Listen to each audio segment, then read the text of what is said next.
Well, behind every great team is a great coach. Think about it. Joe Torre with the Yankees, John Wooden at UCLA, Bill Walsh with the Niners, and Zach Brown at Edison Baseball. Last summer, he was diagnosed with Hodgkin's lymphoma, and suddenly baseball and life in general, that became uncertain. It's been nearly a year since what he calls the worst day of his life, but now his familiar smile and energy is back in the dugout for the Spartans.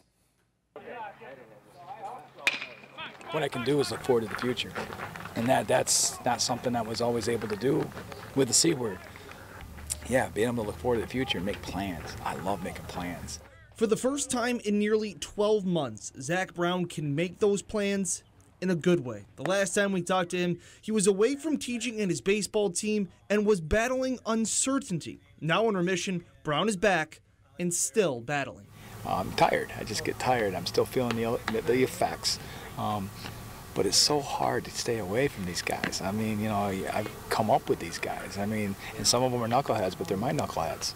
And Brown joked to me that he's already doing too much too soon. But for him, he'd rather be staying busy doing what he loves than bored and thinking about the C word.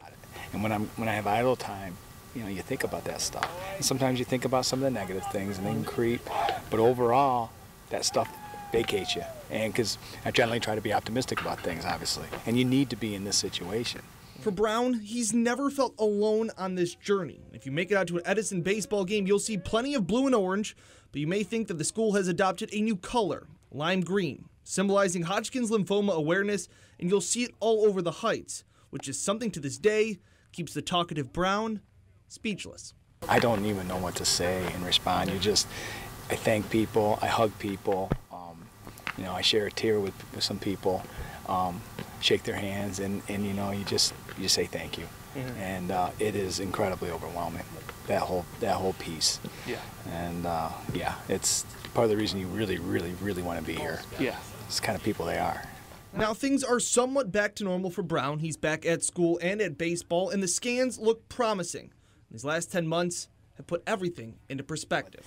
The scans have been clean. The last scan, my doctor put it up and he said, look, this is ideal. And when you hear those kind of words from your oncologist, that's what you want to hear. So yes, it's something. It's quite a deal. And the big C word now is not so big because we defeated it. Mm-hmm. And we're going to move forward with it. Every morning I wake up, I'm just like, hey, it's another day. Let's go. That's it. This is good. It's good stuff. I'm up. I'm ready to roll. I used to be kind of a hard riser. Not anymore. Sports on 3, 1, 2, 3, sports! Go. Good chat. So I even wore my lime green tie today in honor of Zach Brown. Just, you know, he's the kind of guy that puts your days into perspective. Definitely. You're having a rough day, and all of a sudden you see, I go to talk to Coach Brown, and he was just so excited just because the baseball field looked perfect. It was a sunny day, and, you know, cancer was the farthest thing from his mind. And that's puts everything into perspective. And, you know, I really appreciate him sitting down and talking with me for a little bit. It was a lot of fun. He seems like a great guy, and you know, even that last soundbite, he's like coaching himself, like, this is the best, this is the greatest. Exactly. They've won 8 straight IAC division titles, so they know how to win. Zach Brown knows how to win, and I talked about it with cancer in remission. You know, he talked about the C word, and he's like, I'm beating it. You know, all of a sudden, you can talk about it, people say I'm going to beat it, but once you really start to do it, it kind of gets over that mental hump. So that smile on wish his him face, like you yes, said. we wish him the best in the future. All right, thank you so much, Dan. We come back, Joe will have a last look at the weather. You're watching WENY News at 11.